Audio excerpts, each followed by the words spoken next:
If you're going to walk away from TV just because you've drunk some piece of Kool-Aid that says other channels are better than it, you better catch up with reality because it's just not true.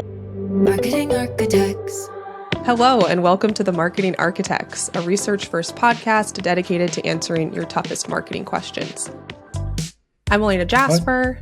Hi, and I'm joined by my co-hosts, Angela Voss and Rob DeMars, and we're joined by Peter Field. He's a leader in marketing effectiveness. He spent 15 years as a strategic planner at some of the top agencies in the UK before he transitioned to becoming an independent consultant, public speaker, and author. He is famous for authoring landmark studies like The Long and the Short of It, and often referred to as the godfather of effectiveness. So it's no surprise. We're very excited to have him here. Welcome, Peter. Lovely to be on the show and really excited to be here and fascinated by your questions to come. We are so excited to have Peter Field here. I mean, you are a legend, or as you say, notorious.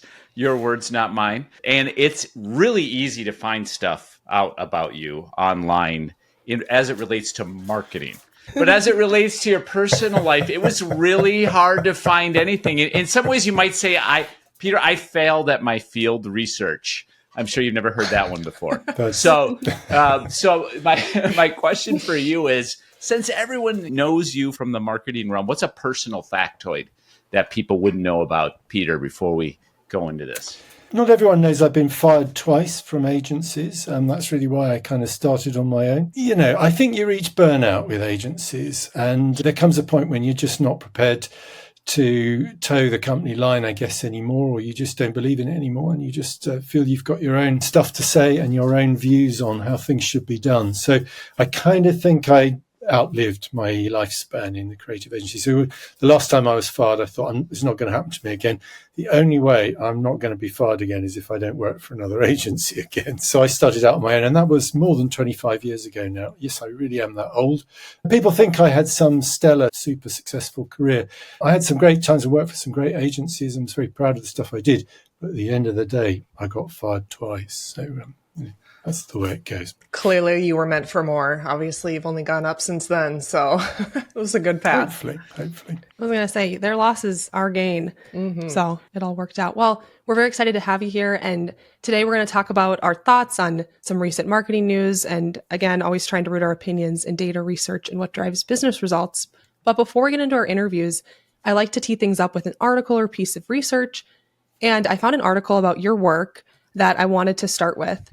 It's titled, "Marketers Are Too Disinvested in TV Advertising." This was written by Chris Sutcliffe for Marketing Week, but it's a summary of a presentation you did at the Future of TV Advertising event last year.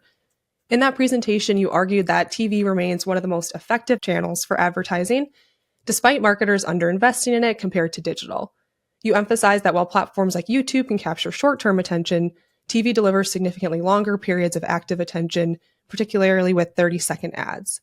You also highlighted TV's halo effect of trust, which enhances brand perception, especially in younger demos. And you stress that relying solely on digital for cheap impressions can be risky, as TV still drives strong business outcomes. And obviously, we like that article a lot because we're a TV agency, and we like you a whole lot because we know you love TV as much as we do. You've authored what I think is the best modern TV advertising research available. You speak frequently about the power of TV, so I can't help but start this interview by asking, what led you to become such an advocate for TV advertising? There's two things, really. First of all, just the evidence. I spend a lot of time reading case studies, and I spend a lot of time analysing the data that comes out of case studies, not just in the UK, but in a lot of other markets around the world. And the evidence is pretty strong. Yeah, we know TV sometimes struggles to deliver the audiences it once did, but, that's the ever-crowded, evolving media landscape it works in. It's inevitable, but it still packs an awesomely powerful punch in effectiveness. And that's what the evidence says. So that's the one thing. If you're evidence-led, you don't disinvest in TV on the scale that has been going on. So the second thing that's really made me become a passionate advocate of TV is just my sheer irritation at the tactics that are being used really against TV. We've had 15 to 20 years now of the performance marketing kind of model of thinking, which has strongly advocated that TV is a past kind of media that has no role in the modern world, that what it seeks to achieve in the sense of building brands is no longer of any value. And there's never been any evidence for this at all. In fact, the evidence is completely to the contrary, which is that brands are more important now than they ever have been. But it seems to me that the whole ecosystem that's seeking to sell digital inventory, and in particular performance marketing inventory, is hell-bent really on trying to kill TV because it wants TV's money. And there is a really big danger here that you can severely damage TV, and this has already kind of been happening in various parts of the world, just simply by quoting falsehoods. And I know that's the way the world runs these days. If we quote falsehoods long and often enough, people start to believe them. But a lot of what has been said about the value of TV is completely false. And a lot of what's been said about the ability of performance marketing tools and the performance marketing world to substitute for it is blatantly false. It simply can't. And, we now know more than we ever have done about why that is the case. We've got all the work that's been done on attention, spans attention levels to different media platforms. And we've got a lot of other tools of practical use from effectiveness case studies that teach us really that TV is still damn effective. So I just find it absolutely makes my blood boil when I look at the tactics of the digital world really in trying to kill off TV. If you're going to fight fair, don't fight with falsehoods. And I know that's an unfashionable thing to say these days, but I'm a kind of old-fashioned guy, and that's what I believe. I think we would definitely agree with you there. I always find it, I guess, not surprising anymore, but the misconceptions about TV viewership, just on a basic level in the United States, a lot of marketers just think no one watches linear TV anymore. They really believe that. Like, I don't watch it, which means nobody else does, but it turns out it still reaches the vast majority of the population in the US. But sometimes they think that their own viewing habits are everybody else's viewing habits. No, but don't worry, we get the same thing in the UK and across Europe. I hear this time and time again. But nobody really watches TV. It's just not true. And even young people, they may often not watch TV on a traditional TV set in the home. They're often watching on a myriad other devices, particularly mobile devices, but they're finding their ways to watch what they want to watch. And if you give them the right content, they will watch it. It's just not true. It's just not true that they don't watch TV at all. And the data in the UK is pretty strong on this. It's true to say that they don't watch quite as much as they once did, but it's always been the case that young people have watched less TV than older people anyway. And although that has strengthened to a degree, it's still the case that they watch an enormous amount of TV. But the more important issue, which comes from the whole kind of attention science world, is that if you look at their commercially attentive viewing of TV, it's massively dominant if compared to their attentive viewing of ads on other platforms, other digital platforms. And they're all different. They're all variable. Some other platforms that have various levels of value, but TV is just a country mile ahead of all the others at the moment in terms of the level of attention it gets. So it's really worth making TV work for you, making sure that you get the audiences you want and you get them in sufficient numbers. It's not as expensive, in my experience, as many marketers think. And then finally, we've got all these exciting new tools available on TV to do with addressability and targetability that I think are undermining one of the criticisms that was made of TV in the past, which actually, I'm sure we'll talk about this later on in this conversation, was always overplayed. The sense that TV couldn't be effectively targeted. Now, that's a bit of a misunderstanding in the first place anyway, but I'm sure we'll come back and talk about that. I'll be quite open about this for anyone who's listening. I am a fan of TV because I think it still works and I think it has a strong case to defend itself with. I'm not saying that everything else is worthless at all. I believe in multi-channel mixed campaigns. I think they work very hard. But if you're going to walk away from TV just because you've drunk some piece of Kool-Aid that says other channels are better than it, you better catch up with reality because it's just not true. One thing you mentioned earlier is TV's effective, and we love that word on this podcast. We've interviewed a few of your marketing effectiveness peers like Mark Ritson and Byron Sharp recently. And early in those interviews, we've liked to ask them how they define marketing effectiveness. And we found the answers helpful because, as you're well aware, as the godfather of effectiveness, not everyone has the same answer. So I want to ask you, how do you define marketing effectiveness? There are actually two facets to effectiveness that I think is worth kind of building into. I mean, the simple definition of effective is, do the media choices enable us to meet our business objectives? And I stress the word business objectives, because I think part of the problem we have here, and particularly TV has, is that objectives in modern marketing are often defined in very woolly ways. People talk about making Gen Z love us. That would be helpful if that was related to the business problem, but it almost always isn't. So that you have to define what you're trying to achieve in a business sense. We're trying to grow profits from X to Y, or we're trying to grow revenue from A to B, or we're trying to grow margins from C to D. You've got to have a business objective that a CFO would understand. Because if we don't do that, none of the fundamentals of our campaign will come right. And when we've done that, we can then talk about, well, what are the consumer objectives that will lead to that business outcome? And it might be that we've ignored a whole opportunity and a great demographic of the population, and we just simply want to take our brand to them, and that way we're going to build our market share or whatever. It could be something like that. It could lead us to a particular consumer perspective. But generally speaking, effectiveness is, do we meet our business objectives? Now, there is a build on that, which of course is doubly important in the modern world because everybody's trying to do more with less.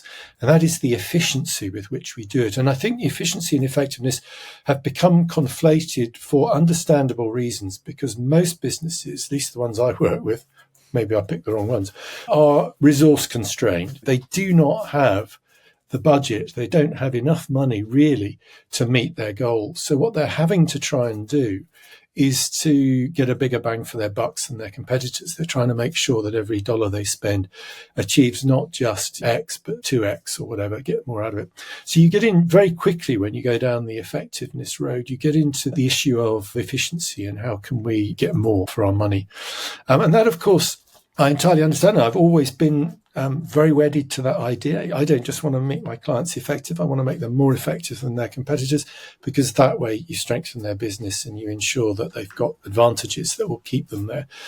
But the problem with efficiency is it's actually a really dangerous metric, because most people measure efficiency as return on investment. And return on investment is a ratio of what you get back in profit terms, hopefully, to what you spend on your campaign. And there's two ways we can maximize ROI. One is the smart way, is to try and maximize the gain you get. So, we choose great creative work and we put it on great platforms, and that way every dollar generates twice as many extra sales as it would on less smart campaigns. That's the smart way to build ROI. But of course, the other way is simply to cut your investment, to find cheaper media to put your campaign on. And if you cut the investment, often that makes it look like you're building ROI, particularly if you only measure response over the very short term, because the really powerful media, and TV is one of these, are really good at building brands, and the return on investment you get from brand-led growth works over the long term. It doesn't necessarily take a long time. I mean, I'm sure we're all familiar with particularly TV campaigns that built sales straight out of the gate, bang. But the full return on investment of particularly TV often comes through over a long time because it's so resonant and effective and memorable. So I always say, give it at least a year before you try and fully measure it. And in fact, we know from lots of studies by companies like PwC that actually it's pretty much 2 years before you get the full return on your investment, a bit longer than that, in fact, on a TV campaign on average. So you've got to give it time. And of course, time is something that people are very reluctant to give things these days. Or you've just got to have a damn good model that teaches you what's going to come through over time, even though you may only be looking at the first quarter of results. That efficiency is very dangerous. And I always say, don't only measure efficiency, also measure effectiveness. What kind of scale of impact are we making in the marketplace there? And it may be that it is better to have a much bigger impact on the marketplace at a slightly lower efficiency than it is to have a very small impact on the marketplace at a huge efficiency. But of course, more and more companies are taking the latter of those two. So you get more and more mediocre results. But hey, your ROI kind of figures or CPR figures, or whatever it is, your efficiency metric you're chasing, they look great, but you're losing sight of the effectiveness measure, which is, am I kicking ass in the category? That's what you really want to do. Love having all that context. I know we find that given many brands start in digital. And efficiency becomes such a primary focus around how do I get that cost per visit down? How do I get my search costs down?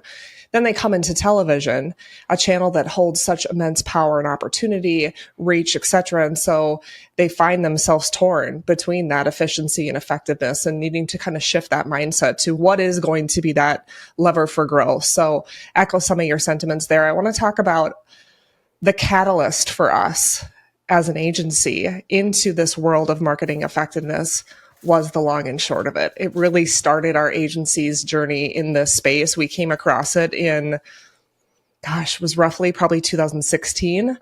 And as an agency that operated at the time in both radio and TV, but we were really more rooted on the activation side versus the branding side of the teeter-totter. It was eye-opening for us, the beginning of this evolution to becoming what we are today, which we believe to be far more effective lever for growth for our clients the way we operate today than what we were at that time. So this piece of work, the long and short of it, must have been so foundational in your career as well as Les, I'm sure. What inspired you to write it? And are you surprised by how popular it's remained 10 years later? This was the second work we wrote. We'd identified in the first work that there seemed to be a tension between long and short-term effects. The kind of strategies that worked best for each of those timescales tended to take you in different directions. But at the time, we really didn't have enough data to kind of really work it out. And between our first publication, which was, I think, about 2007 or 8, and the one you talk about, the long and the short of it, which came out in 2012, we learnt a lot more. And also, we had begun to realize that the marketplace was going short. It was increasingly being driven more and more by short-term kind of metrics and short-term thinking. And we realized the huge danger that lay in this. And we felt that we really needed to alert the marketplace to that, because no one really had written or identified that the two different timeframes led you down completely different routes. I mean, essentially, if you go short, you have different strategies targeted at different consumers using different media and at different times. Now, I couldn't think of really any more differences you could possibly find if you were trying to devise a campaign. Everything is different. So when you go short, you inevitably walk away from long-term growth. And of course, that's what a lot of startups find. You can do a startup brilliantly with short-term performance marketing. In the early days, you've got something new. You're automatically getting new customers with your performance marketing, and that's fine. But you very rapidly reach an inflection point where the growth starts to tail off. And that inflection point will become the beginning of a decline if you don't then reach to the long-term tools that you will need to rebuild growth and take your brand on to the next level. And that's where you have to start going long. So a lot of startups, and you've obviously experienced this, I've experienced this with companies in many, many countries, where their startup was very successful. And then a few years in, they say, whoa, where did the growth go? We just can't afford to drive growth with this model anymore. We're not getting $1 extra profit for every dollar we spend. What do we do?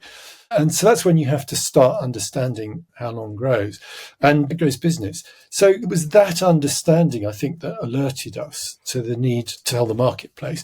No one had done it. I mean, I think there was a lot of skepticism at first. And you were actually quite early readers of our book because, I mean, it was not an immediate success. It came out in 2012. And I would say it only really started to get widely read kind of 2016, 2017, maybe. You were ahead of the game for most people. And I think there was a lot of skepticism because people were very seduced by the performance marketing world and by the claims of the big digital players in those days, the certainty of it all, the measurability of it all.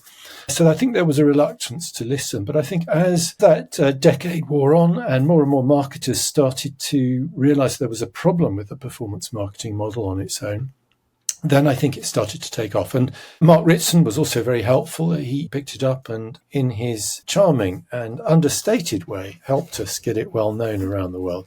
It's gradually grown, but it's still growing now. I still come across people talking about they've just read it and isn't it great? It's quite a few years old now, but it's still absolutely valid. There is an update of it called Effectiveness in Context, which goes a bit deeper, which we wrote more recently, which again validates the findings for that. They are at least as true now as they were 10, 12 years ago.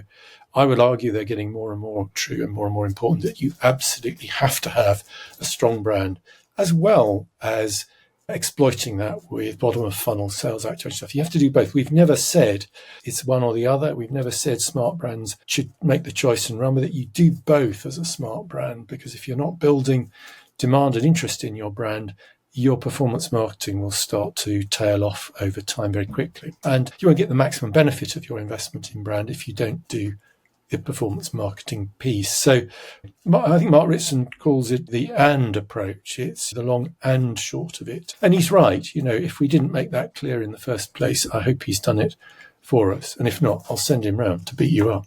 He will do that well. We know him well for things like that. So, from our perspective, the long and the short of it was incredibly well received, but birds of a flock fly together. So is there a misconception, perhaps it's the one that you threw out, that folks that read it go, it's short or long? Or is there another misconception that marketers still have when it comes to the balance, the principles that we find within that piece? I think the message has got through that we weren't saying go long rather than go short. We got both. There are a lot of misconceptions about what we call the 60-40 rule. We never said that it was a one-size-fits-all kind of approach.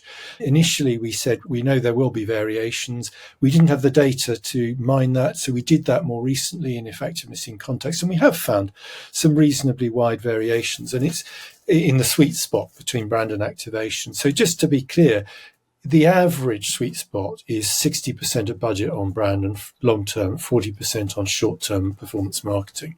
But it does vary hugely, and it varies according to the relative difficulty of those two tasks. In some categories, building brands is very easy, probably because they're exciting, high-profile, interesting categories, or they're just premium brands that often are more interesting, exciting. So in some situations, it can be easier to do the brand building piece, in which case you can afford to rein back on that, and you probably need to invest more, lean more into the bottom of the funnel. But in an awful lot of other categories, it's the reverse is true. It can be relatively easy to do the bottom of the funnel piece because we've got great data, and particularly in financial services, for instance, that's often the case. And actually, it's building the brand that's the tough bit, and that's certainly the case in financial services. Low interest categories or categories that people just don't want to think about for one reason or another. And in those, you've really got to lean into the brand building piece. So we find that sweet spot varies quite widely from 40-60 through to 80-20, frankly. So it does matter, and you do need to experiment and work out what is your sweet spot. But there always will be a sweet spot, and there always will be a need to invest in both sides of this and to find your own sweet spot. But if you start out at 60-40, I can suggest that that's probably not going to be a million miles from where you might end up as the optimum point. It's a good place to start. So anyone who says that we're just simplistic idiots saying 60-40, we've never done that. We've never said it's that simple. We've always said it's more complex and you should model it. And I think there is another misconception that's coming out of marketing scientists, which is that the short-term piece, sales activation piece, is really what is sometimes referred to as physical availability. It's the digital equivalent, perhaps, of how widely stocked you are. And that's actually just not true. That is a grotesque simplification of what performance marketing achieves. And let's give it its due. Performance marketing, I would describe as volatile mental availability. There are some aspects of our brand that we do not want to communicate all year round. There are seasonal messages sometimes, or there's Black Friday sales, or whatever it is. There are certain particular times of the year, and there may be certain particular consumer groups that we might just want to target a very specific message for a limited period of time in order to close the sale and work at the bottom of the funnel. Sure, if we invest in search for digitally traded brands, you could regard that as physical availability, because they might not find the website or a way to buy it. And what we're doing is we're putting the product in front of them in a way that, say something on shelf might do, or an end of aisle placing might do. So yeah, for some aspects of short-term sales, I wouldn't say that physical availability was an inaccurate description of it. I just think it massively underestimates and misses the full job that short-term sales activation can do. The big question is, are we seeking to drive a long-term enduring growth through this message, in which case it's going to be brand building through brand media with broad targeting to all people in the purchasing group? Or is it just trying to drive sales right now, in which case it's whatever message is going to work best on that. And it's likely to be more about information or reminders and targeted at people who are in the market right now, who are a tiny minority, 5, maybe 10% of people in the market right now for any one category. So it's a tiny subset of people that we might go for that. And memory doesn't matter. It doesn't matter if these are very forgettable messages. So short-term sales activation can be as dull as you like, so long as it's got a relevant message, 50 cents off, or buy now and get a cuddly toy, or whatever it is. These kind of messages work fine, sales activation, but dull is not good for long-term brand building. If you want to build a brand, you want the opposite of dull. You want very engaging, emotionally inspiring, talkable, ideally, advertising. And you need to serve it on the kind of platforms that enable it to shine. Of course, TV is a great example of that. So there are lots of misconceptions about what we're saying that we've tried to correct in various publications and pieces that we've written. And there will, I'm sure, be many more to come.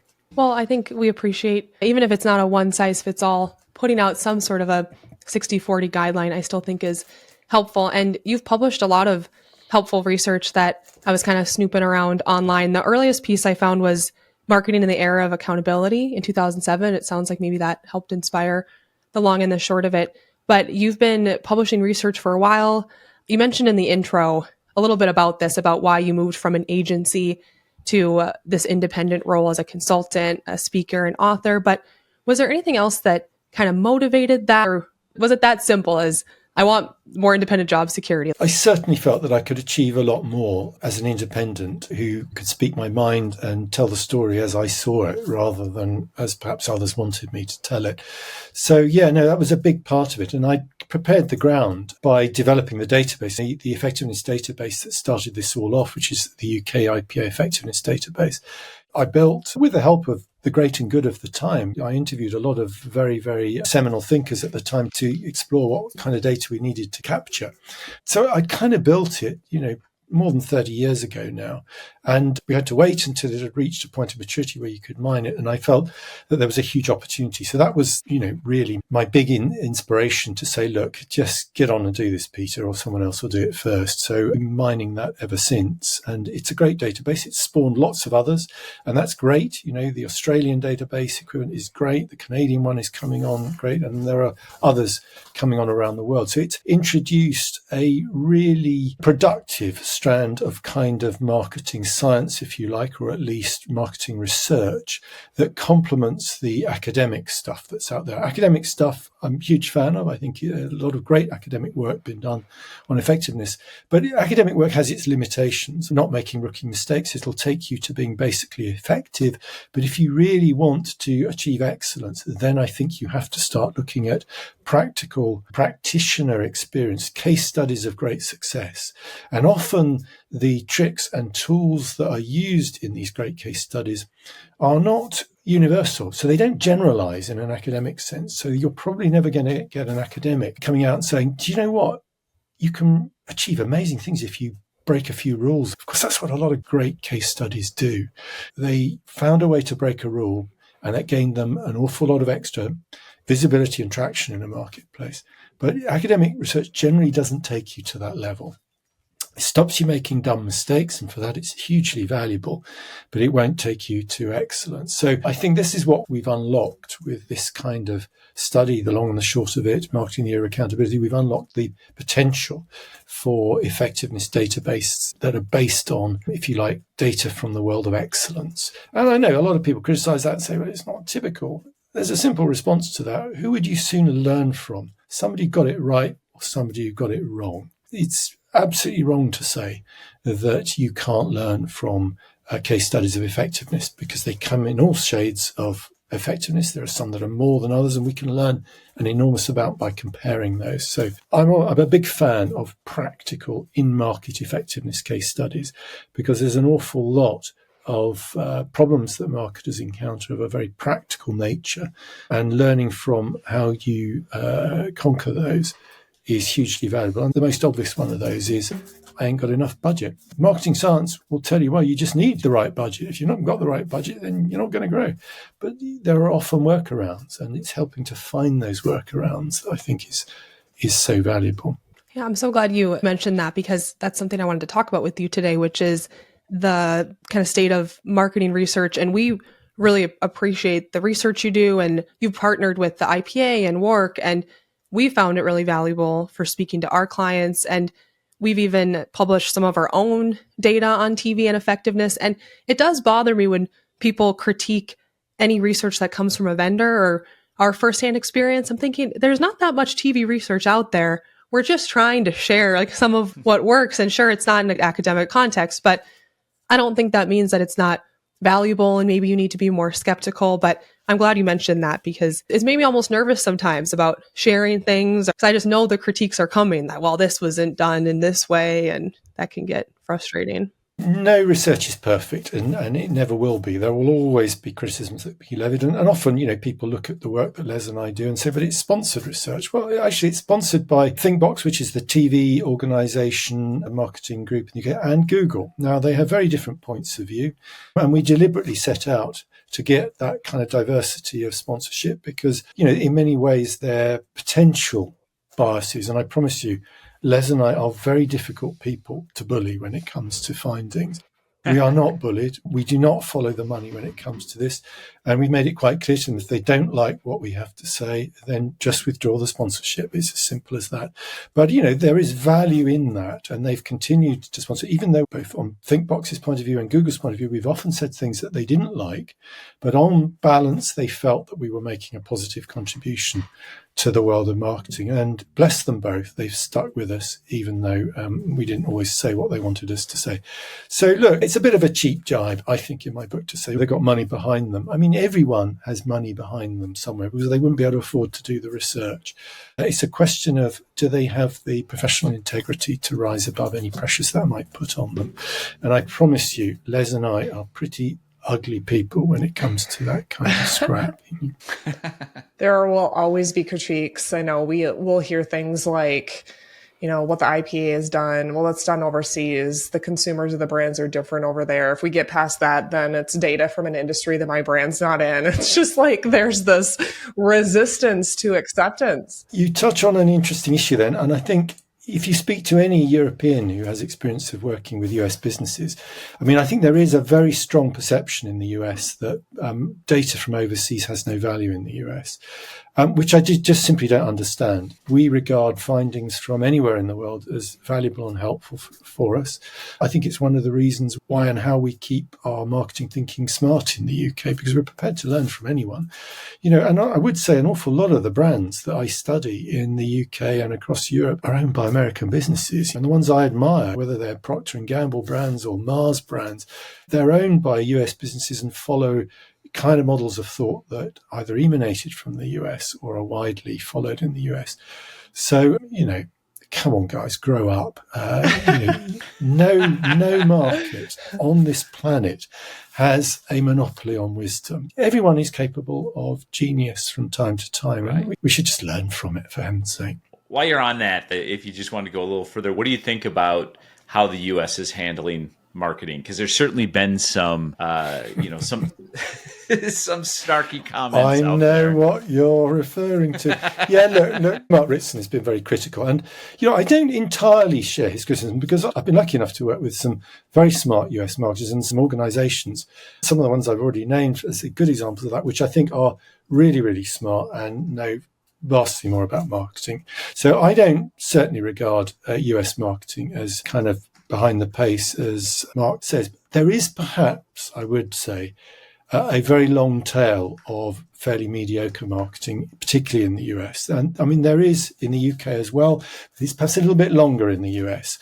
So, I would say as a start point, the long tail of mediocre US marketing needs to learn in the first point from what the smart guys in your own market are doing, and then just broaden it out and learn from what everyone in the world is doing. I think some of his criticism is true, but Mark likes to state things boldly and strongly and colourfully. I'm sure exaggerating to make his point. I think he does have a point, but I think it's not quite as bad as he perhaps would lead you to believe. Well, perhaps one of the things that we over here in the US need some help with is a topic that you have mentioned, you've published about, you've spoken about often, and that's targeting. Many I think, disagree with us, and we're okay with that. We've got a lot of data to support the position that we have, that all impressions have value at the right cost, and that the marketing industry really has gone overboard with over-targeting. We believe that's a big limitation for a company's growth. So in your view, what do marketers often misunderstand or get wrong when it comes to effective targeting? I mean, there are so many answers to that question. I almost don't know where to start. But the obvious misconception and misunderstanding is that we should be targeting people who are in the market right now and are about to buy, because that way there's no wastage. If you're only targeting people who are about to buy, that's got to be good. But of course, there are huge limitations in that. And as Mark and many others have pointed out, the proportion of all buyers of a category who are in the market at any one time is certainly in the low single-digit percentages. So if you're only ever targeting people who are in the market at the moment, you're missing the vast majority, which means that tomorrow you're going to have to retarget anyone who's in the market then, and the day after, and the day after, and the day after. And of course, this is a fantastic business model if you're selling digital performance marketing inventory. It's not great if you're a brand owner because it's goddamn expensive. The always on model of targeted advertising just means you've got to constantly put your message out there. And I've always said it's much better to be mentally always on, because your advertising is so memorable and so attractive that even though I saw your last ad, maybe it was a month or 2 months ago, I still remember it. It's still working away somewhere in there and influencing my purchasing. That's a much, much more efficient way of spending your dollars. But of course, for that to work, you've got to target much more broadly. You've got to target everyone in the category. And I'm sure when you spoke to Byron Sharp, he will have made the all-important observation that, we target as broadly as we can within our category because we want to get to every buyer. And that, of course, is true. But of course, it only works, and it is only true, really, if we have memorable advertising served on memorable platforms. And if we don't have that, then we are kind of forced to the tight targeting model the performance marketing world has foisted upon us, because our ads are just not memorable. They're so dull, but they are highly volatile. And so the benefit we get from an exposure to that ad is gone within a day or two. So actually, I think a lot of the data on which Byron Sharp's model is built, which is Andrew Ehrenberg's work originally, 20, 30 years ago, back in the glory days of TV, when we had dominant media that were highly memorable, and when it was true that most people remembered advertising for long periods of time because it was served by creative agency partners on very memorable media like TV. Those days are not entirely gone, but an awful lot of budget, more than 50% of budget now goes onto digital platforms where the memorability is absolutely not guaranteed. In fact, it's quite unlikely because people are only watching perhaps 1 or 2 or maybe 3 seconds of your ad. And we know from the work of Dr. Karen Nelson-Field in Australia, and you should definitely get her on this show, we know from her work that if people don't see at least 2.5 seconds of your ad video, then actually there is no memory duration. They're either going to act on it there and then as a piece of performance marketing, or they never will. So it just doesn't build brands.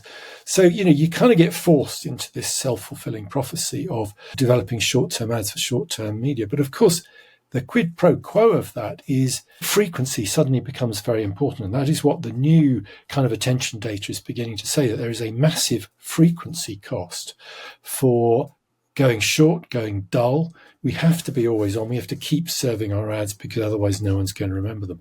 So I think Byron probably needs to update his model. His model isn't wrong. It just doesn't accommodate the practical realities of digital media, which is that they just don't build mental availability in the way that his model asks us to do, quite rightly. I mean, that's what we should be trying to do to drive long-term growth.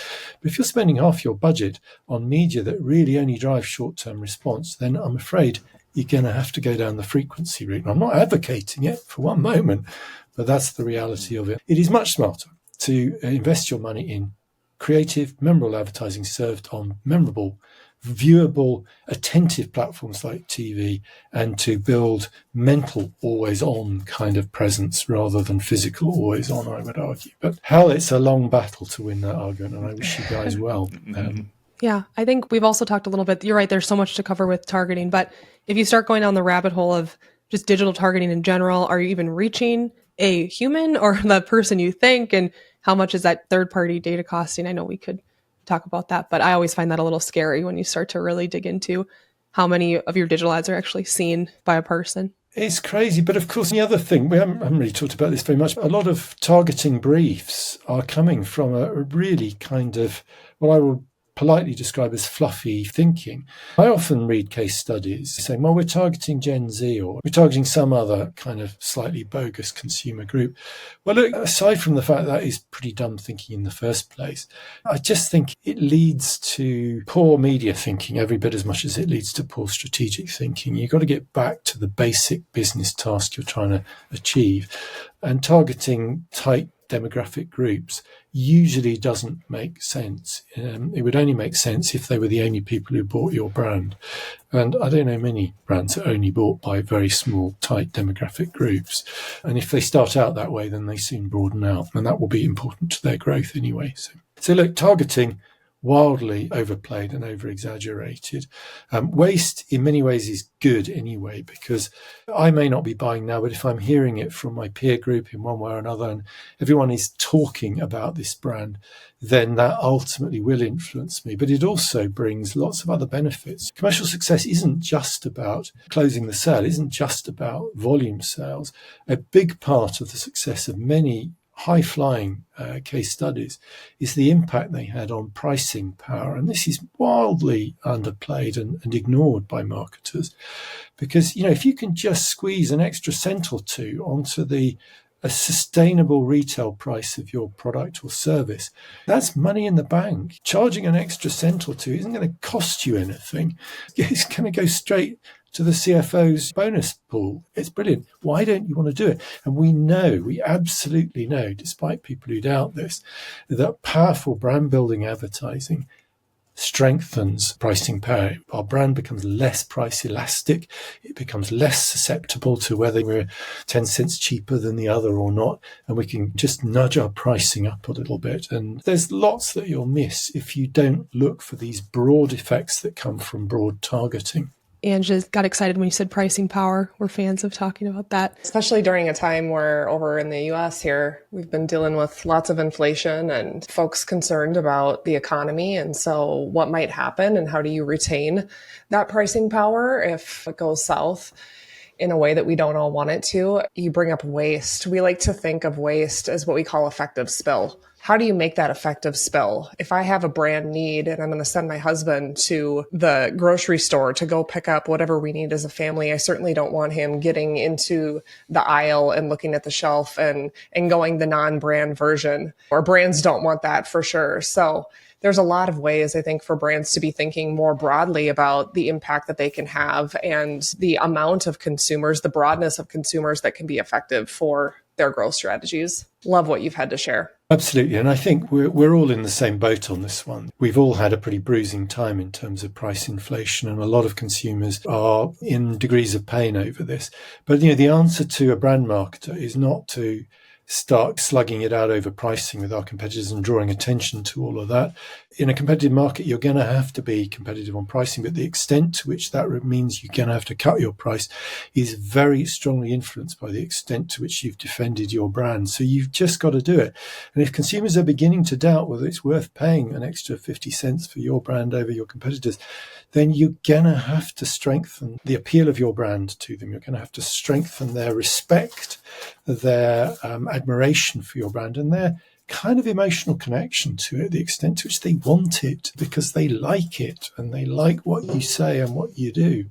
And these are the drivers of pricing power. It's absolutely vital. And I would argue that now it is more important than it has been for a long while that we are addressing these kind of issues through the power of brands rather than just racing to be seen to be cutting prices all the time. Well, I think that's a very relevant piece of wisdom for us to close with. Peter, thank you again for joining us. We're so grateful for your time and expertise. Our whole agency, we had an on-site earlier this week, and people were very excited that we were going to be talking to you. So do you have any final words, anything you want to plug or drive people to before we sign off? Just don't drink too much Kool-Aid. Don't believe everything you're told. There is so much bogus information out there. I mean, I suppose that's a truth about the world generally, but it's certainly a truth in marketing. Keep evidence-based. keep demanding to see the evidence and read case studies. Read case studies of effectiveness whenever you get a moment. Choose the big Grand Prix winners from around the world. Don't just do it in your own market. Just see what you can learn from them. And I promise you it will be not wasted time. Great. Thank you, Peter. Thanks so much. That was awesome. Thank you. That's it for this episode of The Marketing Architects. We'd like to thank Taylor De Los Reyes for producing the show. You can connect with us on LinkedIn, and if you like the podcast, please leave us a review. Now go forth and build great marketing. Marketing Architects.